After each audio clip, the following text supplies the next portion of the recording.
In today's video, I'm going to teach you how to use Klarna to pay for tickets on Ticketmaster. If you want to split the cost of your tickets into smaller payments, Klarna gives you a few straightforward ways to do it.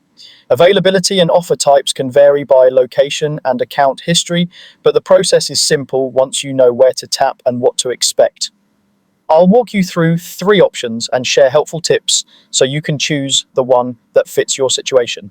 First, you can use Klarna directly at Ticketmaster checkout.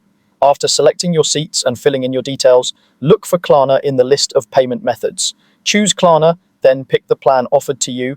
Often pay in 4 interest-free installments or another available installment option. You'll see a clear breakdown of your payment schedule before you confirm.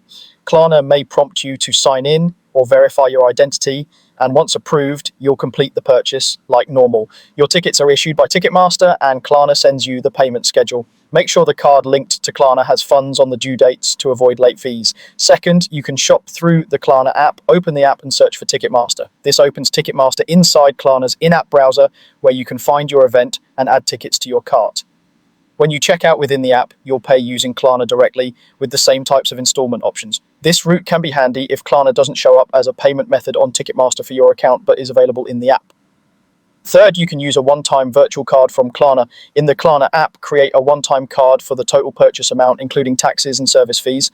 Klarna generates a temporary Visa card number. At Ticketmaster checkout, choose to pay by credit or debit card and enter the virtual card details just like any other card. The card usually expires shortly after it's created, so generate it when you're ready to pay.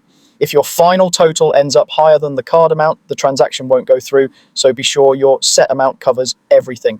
A few tips before you finalize: keep your Klarna app notifications on so you don't miss due dates. Remember that plans and limits are subject to approval. And note that refunds and cancellations are handled through Ticketmaster but flow back through Klarna. With these options, you can pick the path that's most convenient and spread out payments with confidence.